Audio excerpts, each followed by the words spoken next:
Buenos días.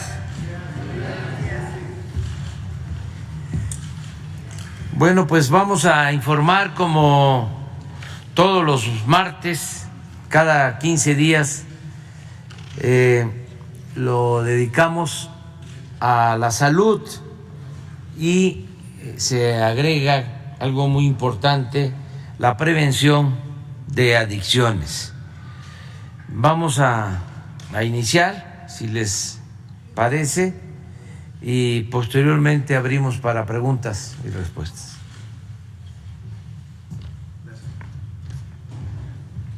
Muchas gracias. Con su permiso, señor presidente, secretaria, subsecretario, buenos días a todas y a todos. Vamos a informar sobre los avances del IMSS Bienestar, la institución de atención médica de la Cuarta Transformación para las personas sin seguridad social. Y esta ocasión traemos un reporte especial.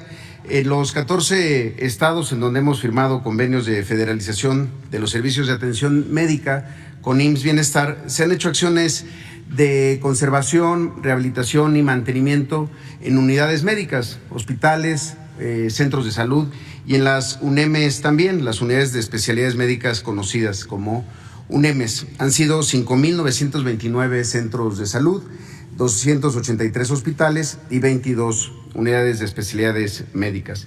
En total, en todo el país se han realizado obras de dignificación en una superficie de 667,256 metros cuadrados y se han impermeabilizado 210,600 metros cuadrados. Para darnos una idea, la suma total del área intervenida en ambos rubros equivaldría a 123 veces el tamaño de la cancha del Estadio Azteca.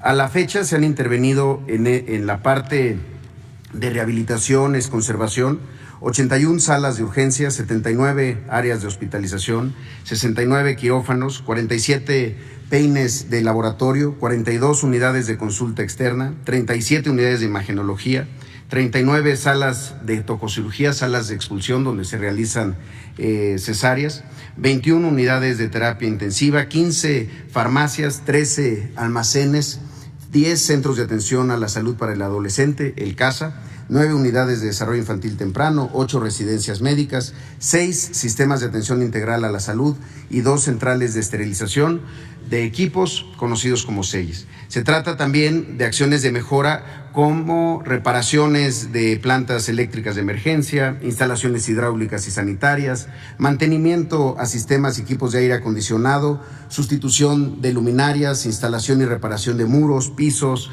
plafones, reparación de cancelerías, puertas, señalética, instalación de cortinas antibacterianas, ampliación de áreas de farmacia y almacén, adecuación de residencias médicas. Esto es muy importante porque uno de los temas en donde el doctor Alcocer nos ha puesto a todo el sector a trabajar es sobre las infecciones asociadas a la atención médica, infecciones nosocomiales y de otro tipo, y muchas veces tiene que ver con la falta de intervención en estas áreas, que son muy operativas, pero que además también favorecen mucho al personal en su centro de trabajo para realizar bien su tarea. En ese sentido, vamos a ver rápidamente qué se ha hecho en este aspecto, estado por estado. Han sido 2,483 millones de pesos en estos 14 estados. Vemos primero Nayarit, se han invertido 252 millones de pesos en estos temas de conservación y mantenimiento o rehabilitación en 5 unidades de consulta externa, 12 de imagen, los lugares en donde están los rayos X, los tomógrafos también, 12 laboratorios, 11 salas de urgencias, 10 salas de quirúrgicas, 10 quirófanos, 14 de tococirugía, 15 de hospitalización. El abasto también en Nayarit está reportando un 99% esta quincena. En Tlaxcala se han invertido 245.8 millones de pesos en conservación, mantenimiento y rehabilitación de 5 unidades de consulta externa, 1 de imagen, un laboratorio, 4 salas de urgencia, 5 quirófanos, 2 salas de tococirugía y 1 unidad de hospitalización. También el abasto nos está reportando en Tlaxcala al 96%.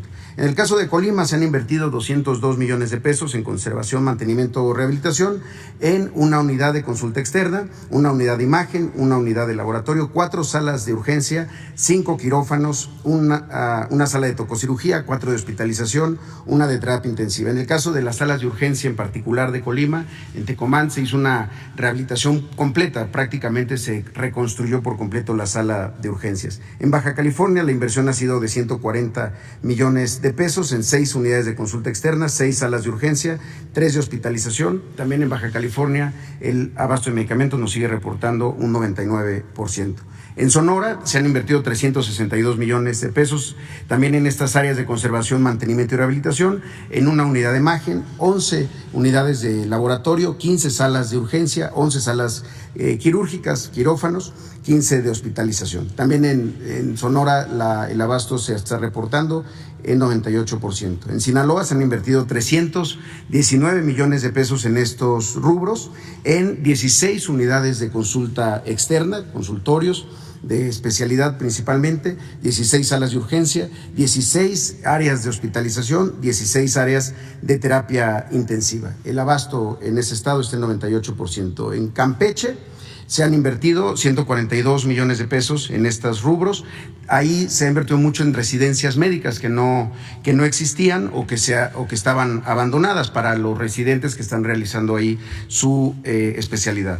También 2 farmacias se han adecuado, un almacén, un sistema de atención integral a la salud, también un centro de esterilización, un CELLE, un centro de atención rural al adolescente, ahora CASA, y un espacio para desarrollo infantil temprano en Campeche. El abasto está reportándose en 98%. En el caso de Guerrero, la inversión en ese estado, en estos conceptos de conservación, mantenimiento y rehabilitación, ha sido por 368 millones de pesos, en 3 residencias médicas, la ampliación y adecuación de 12 farmacias, 10 almacenes, 4 sistemas de atención integral a la salud, una central de esterilización de equipos, 7 centros de atención a la salud del adolescente, 7 desarrollos infantil temprano, 7 áreas de desarrollo infantil temprano que no existían antes, y una unidad de cuidados intensivos neonatales en Guerrero. El abasto en ese estado nos está reportando el día de hoy un 88%. En el caso de Veracruz, la inversión ha sido de 25 millones de pesos, 25.7 millones de pesos en estas áreas de conservación, mantenimiento y rehabilitación, en 3 unidades de consulta externa, 3 salas de urgencia, 2 salas de quirúrgicas, 3 de hospitalización, una terapia intensiva, 2 residencias médicas y un área de farmacia, así como un almacén. El abasto reporta el 96%.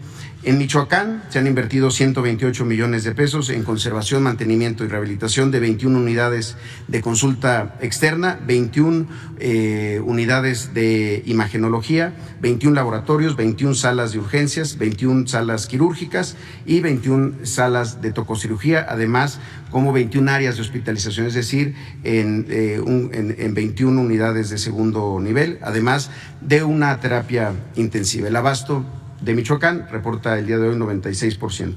En el caso de Morelos, la inversión ha sido de 96 millones de pesos en diferentes rubros de conservación, mantenimiento y rehabilitación, sobre todo impermeabilizaciones y otras áreas, y también se han adaptado los centros de atención a la salud del adolescente, desarrollo infantil temprano y los sistemas de atención integral a la salud. En el estado de Morelos nos reportan un abasto del 88%. San Luis Potosí, la inversión ha sido de 48 millones de pesos, es de los estados más recientes, los siguientes 3, en estos rubros de conservación, mantenimiento y rehabilitación, en acciones como pintura, cambio de señalética en los hospitales, instalación de cortinas antibacterianas, cuantificación y planeación de actividades requeridas para intervención de otras áreas. Son estados donde están ocurriendo en este momento estos procesos. Igual en Zacatecas, en donde se han invertido 43 millones de pesos en áreas de conservación y mantenimiento, en una unidad de consulta externa, una de imagen, un laboratorio, una sala de urgencias, un quirófano, una sala de tococirugía y un área de hospitalización, así como un área de terapia intensiva. Y finalmente, Oaxaca, donde se han invertido 109 millones de pesos, también en acciones de conservación de los hospitales. Particularmente en Oaxaca, una de las inversiones más importantes fue la perforación de un pozo profundo de 37 metros y la construcción de una cisterna de 80,000 litros con planta de tratamiento de agua en el hospital de Juchitán, que ya está operando. Sería mi reporte por el día de hoy, señor presidente. Muchas gracias.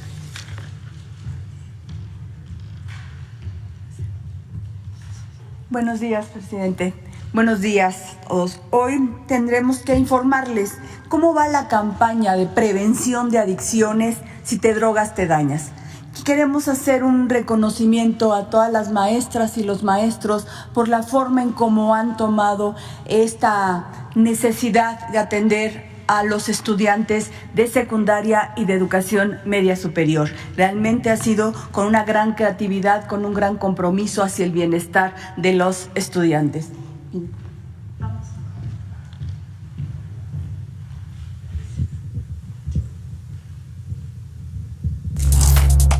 Si te drogas, te dañas. Desde el 17 de abril del 2023 se han entregado 1.260.000 guías para docentes y 10 millones de ejemplares de orientaciones para madres y padres de familia. Yo creo que es muy importante esta guía. Es la semillita que va a sembrar para trabajar todos a nivel nacional. Creo que es básico el trabajar padres, maestros y todas las personas involucradas en la educación de los niños. Es acercarte más a tu hijo, el platicar con él del tema, de no hacerlo un tabú. Esto arrasa a cualquier edad y a cualquier nivel social. Entonces podemos compartir con vecinos, con conocidos, con familiares, para que haya una prevención en todo lo que es nuestra entidad, para poder estar prevenidos ante estas situaciones de la droga. La estrategia contempla videos para estudiantes y docentes, contenido en televisión pública y redes sociales, con un alcance de más de 5 millones y un micrositio que suma cerca de 1 millón de visitas. Esta guía nos puede ayudar a formular preguntas, dudas, que me cuestione, que le pueda yo contestar, e igual yo preguntarle acerca de su escuela, de sus actividades, de sus amigos. En este caso que les dejaron tareas, estuvimos ahí al pendiente con ella, apoyarla en sus tareas y sacarla de sus dudas. Y agradecí a los maestros por la preocupación que tienen con nuestros niños para prevenir todo este tipo de situaciones. Esto es muy importante. Estamos a tiempo de que esto no progrese. Que ellos nos expresen las inquietudes que tienen para uno estar fortaleciendo. Y es una forma multidisciplinaria de trabajar. Escucha este rap y no pierdas detalle. Hablaré de las drogas, un tema muy importante. Si te drogas te dañas, no es un juego. Puedes perder la vida metiéndote en este duelo. Fentanilo a la primera mata. No te arriesgues, no la juegues, la metanfetamina engancha. Algo que es muy tóxico, hablo de los vapeadores. No confíes, no son buenos, parecen fumigadores. Cannabis sí te daña, no entres en esa maña. No queremos más gente fumando marihuana. Tabaco te afecta de 1 y 1000 modos. Fumar es el vicio más estúpido de todos. Y del alcohol cuídate, no inicies. Puedes perder el control y presenciar otros matices. Las benzodiazepinas no son un juego, no trates de consumirlas o tendrás un largo vuelo. Si te drogas te dañas. Si te drogas, te dañas. La felicidad que necesitas está en ti, con tu familia, tus amigos y la comunidad. Aquí las maestras y maestros nos han insistido en varias cosas. La primera es que es fundamental impulsar el fortalecimiento del autocuidado y la autoestima de los estudiantes. El tema de la salud emocional es el que tenemos que atender y ese solamente lo trabajamos en relación con escuchar a las personas, el estarnos generando actividades que nos permitan estar unidos. Impulsar la participación de madres, padres y familias de una manera muchísimo más activa, porque necesitamos entender que este es un problema que tenemos que atender de manera colectiva. Por lo pronto, por eso proponen trabajar actividades de prevención con la propia comunidad, que no solo sean las actividades que podamos realizar en el aula, sobre todo fortaleciendo valores como respeto, la solidaridad, la amistad. Son cosas que tenemos que estar haciendo todos los días desde el aula, pero también en las casas, en las familias y en los espacios públicos. Por eso, ahora les tenemos una invitación y una información. El próximo 17 de junio, que es sábado, en las 32 entidades federativas, de manera coordinada con la Secretaría de Salud y otras secretarías, Comunicación Social de Presidencia, Secretaría de Educación, vamos a realizar actividades de diferente índole. Pueden ser culturales, informativas, deportivas, recreativas, fundamentalmente en las escuelas, pero también podremos salir a algunos centros deportivos o a centros comunitarios o plazas o parques y jardines. De lo que se trata es de que todos tomemos en cuenta la importancia de prevenir las adicciones. Por eso, el 17 de junio, desde las 10 de la mañana, estaremos haciendo diferentes actividades en todo el país. Lo importante es que se vea que hay una intención, una fuerza nacional que está realmente por la campaña de prevención de adicciones y el bienestar de las niñas, de los niños, de los jóvenes y de los adolescentes. Recuerden, tenemos toda la información en el micrositio estrategiaenelaula.cep.gov.mx. Es importante. Y recordarles, maestras, maestros, de 3 a 5 minutos, de 10 a 15, 20 minutos, 3 veces por semana, se toma el tema de las diferentes tipos de drogas, pero es algo muy importante. De verdad, ha habido una actividad muy creativa. Lo que escuchábamos del rap son una maestra de música que pone a trabajar a los niños para eso. Tenemos a los maestros que dan química, tenemos a los orientadores. Hay una verdadera preocupación y ocupación en tener que atender las necesidades de los alumnos. Y nos decía algún estudiante de un bachillerato de Campeche, decía, qué bonito se siente que te escuchen. Escuchemos a los jóvenes, escuchemos a los adolescentes, escuchemos a los niños, a las niñas y estemos con ellos para seguir en la campaña de prevención de adicciones. Si te drogas, te dañas. El 17 de junio, todos juntos para prevenir adicciones.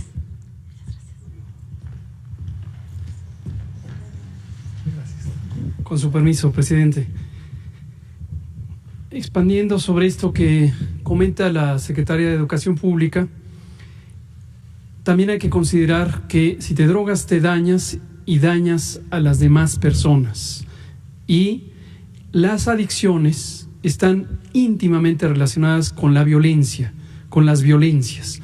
Existen fenómenos de alimentación entre el uso de sustancias, el abuso de sustancias, la adicción a sustancias, a drogas y la generación de violencia. Una perpetúa a la otra, una expande a la otra y va deteriorando a la sociedad, va dañando a las personas, a las comunidades, a las familias, a la sociedad en su conjunto. Veamos algunos elementos que indican esto. La siguiente, por favor. En algunos estudios, en este caso es en Estados Unidos, donde existe un uso muy amplio de fentanilo, regresamos a esta sustancia que mencionamos al inicio de esta campaña, puede ser que hasta el 36% de personas que son atendidas por lesiones intencionales, ya sea autoinfligidas o infligidas hacia otra persona, tienen un antecedente de exposición a fentanilo ilegal. Esto no queremos que ocurra en México y por eso es que esta campaña, la Estrategia Nacional de Prevención de Adicciones y todos los esfuerzos que estamos haciendo están encaminados a anticiparnos a una situación que no queremos ver en México, que es esta influencia tan importante de las drogas, en especial las drogas duras, las drogas de alto impacto, como el fentanilo, también en la generación y perpetuación de la violencia. La siguiente, por favor.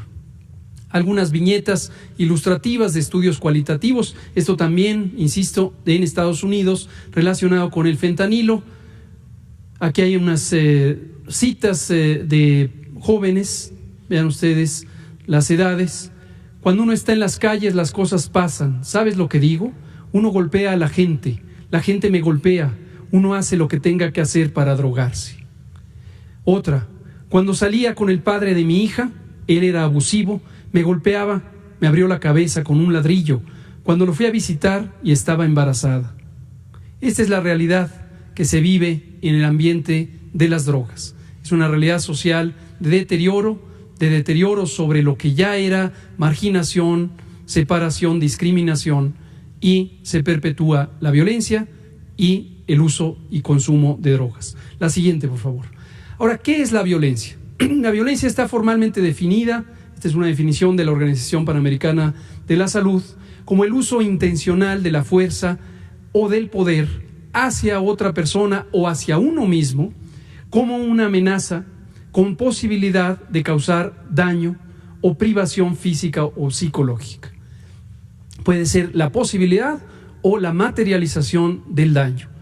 Y esto desde luego es un problema social, no es un asunto individual, es un problema social en la medida en que múltiples situaciones, insisto, de deprivación, de marginación, pueden estimular la violencia. Es un problema de salud pública porque ocurre en grandes magnitudes en las comunidades, en las familias, en la sociedad. Pero es desde luego prevenible, es tratable, en la medida en que los distintos elementos que contribuyen a las violencias son atendidos. Y ya mencionaba la secretaria de Educación, la maestra Leticia Ramírez, este aspecto tan importante del cuidado emocional, del cuidado psicológico que debemos tener para todas las personas, pero en particular para la juventud, para evitar que se vayan generando los elementos de daño emocional que encuentran un escape hacia el consumo de drogas. La siguiente, por favor.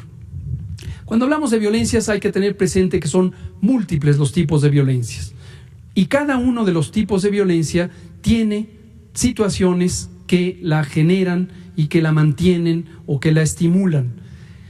Tenemos algunos de los tipos de violencia comunes en las sociedades: la violencia infantil, que es una violencia perpetrada hacia las infancias, niñas, niños, adolescentes por parte de personas adultas; la violencia intrafamiliar, en donde los distintos mecanismos de relación en familias con distintos tipos de estructura, unos a otros, pueden ejercer violencia.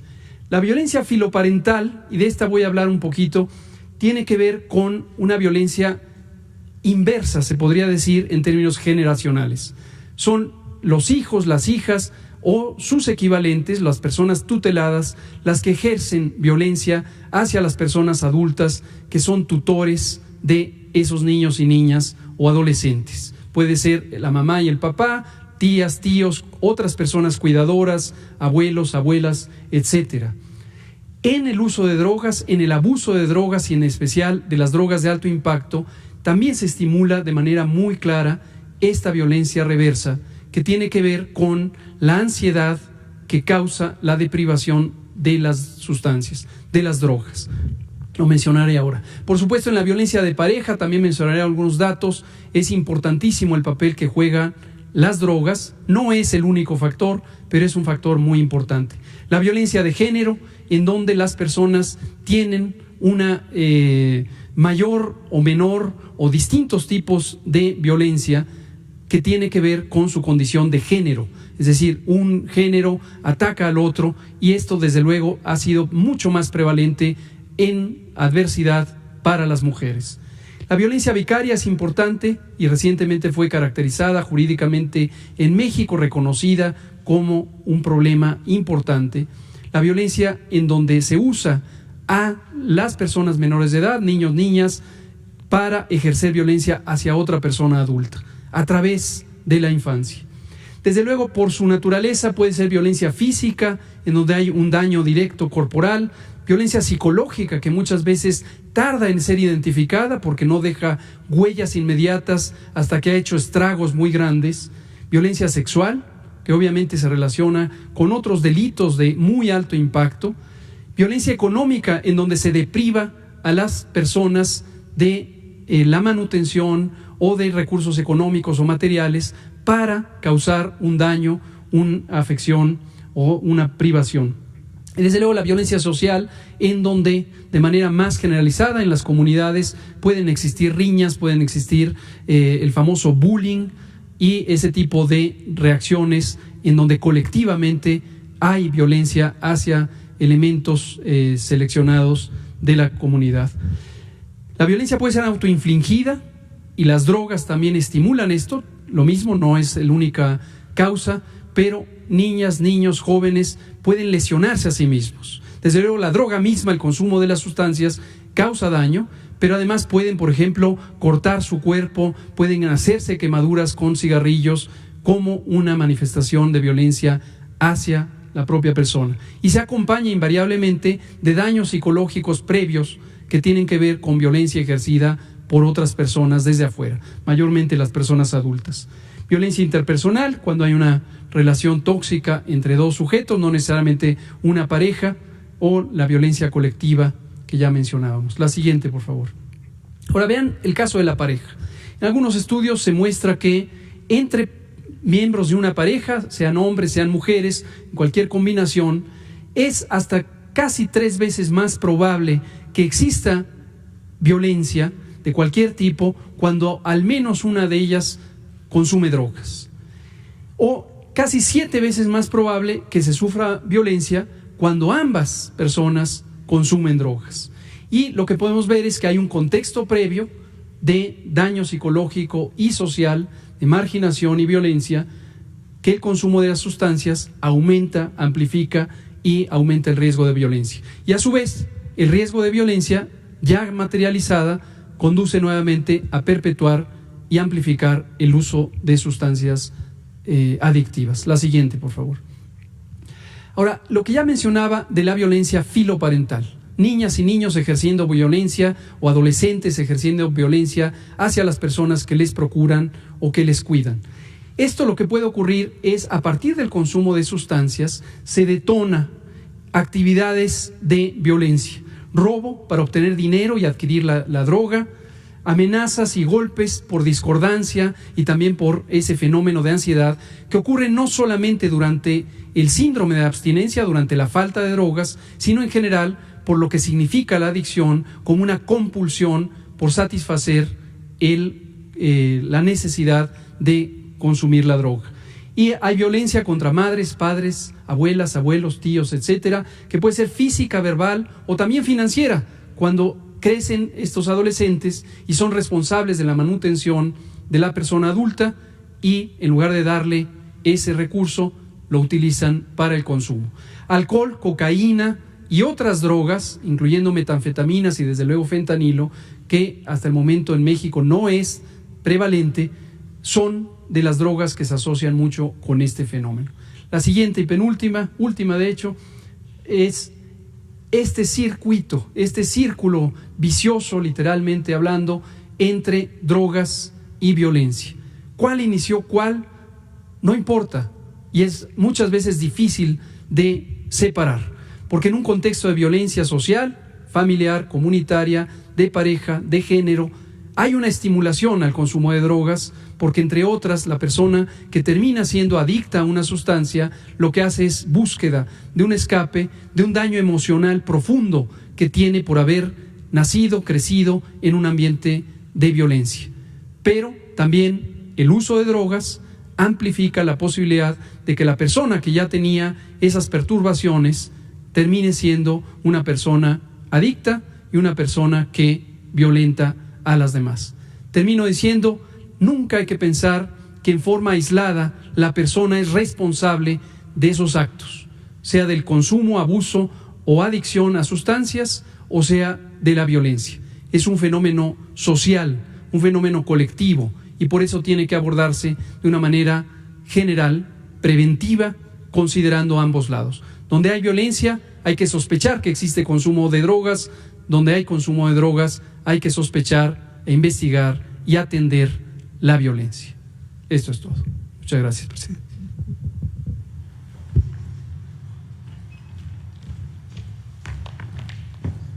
Vamos, empezamos con los 3.